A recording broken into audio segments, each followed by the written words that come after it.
Hi, I'm Tom Ransom from TomRansom.com, and you're watching the Android App Review Show.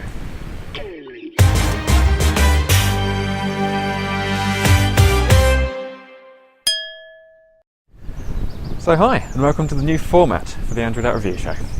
Last week you saw the first look video, just a quick look at AllSport GPS, and this week we're going to do the full featured in-depth review.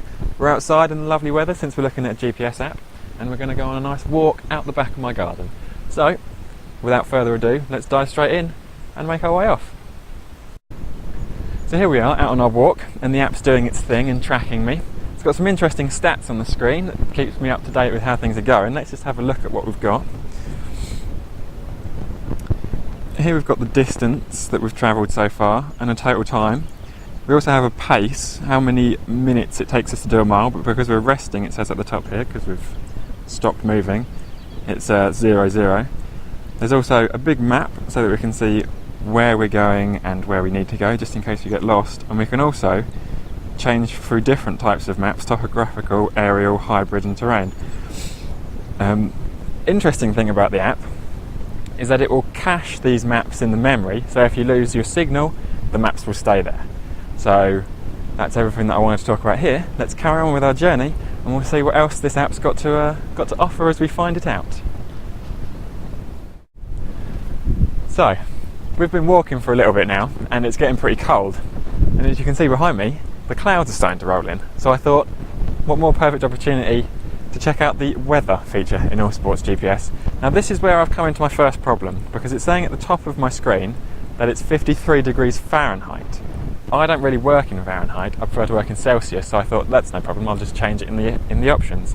But you get two options in the units of measurement. You get English or metric. English being Fahrenheit and miles, and metric being Celsius and kilometres an hour. Now in the UK, a lot of us work in Celsius and miles.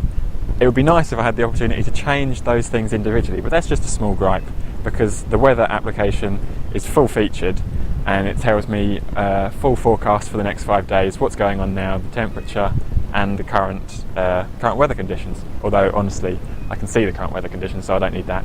It would be nice if the big icon was tomorrow's weather conditions maybe, or later today. Anyway, let's carry on with our walk, and next up we'll have a look at taking some photos. Okay, so we've been walking around this field for a bit now, and I've had the phone in my pocket because I wondered how it would perform inside my pocket with the screen off, because obviously it needs to save battery, so it will pull from the GPS a lot less frequently. And what we found was, of course, what I was suspecting, and it results in a less consistent line, which we're only walking, so it doesn't really matter. But this app will offer things like bike tracking and ski tracking, and you're moving much faster, so it might be a problem when it starts to cut off corners that you've made and tell you that you've gone less distance than you actually have, which could be a little frustrating. Also, the phone offers a media feature, which you can take photos of where you are and it will tag it with GPS. You can click the media, click take photo, it takes you into your native camera application, and then you take your photo and then it plots on your map where that photo was taken, so later on you can look back and say, oh look, that's where this photo was taken, and you can keep track of everything.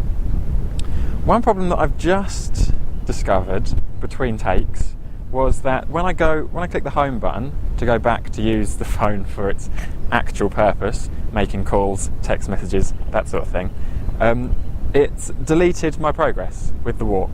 It didn't do that in the free version, but it does do it in the pro version, so there's obviously a bug there that they need to work on. But you might want to hold off with buying the full app until Trimble have fixed this little problem. Well, that's everything about the app that I can think of to talk about. It's full featured and worth the download. It's £2.43, I think. I'm not sure what it is in euros or whatever, but £2.43 in the UK app market. You can get it from the market by going to the link in the description bar below me. And thanks for joining me on this wonderful day. I can't think of anything else to say. I've been Tom Ransom from CoolSmartphone.com, and you've been watching the Android App Review Show. Thanks for stopping by, and I'll see you next week.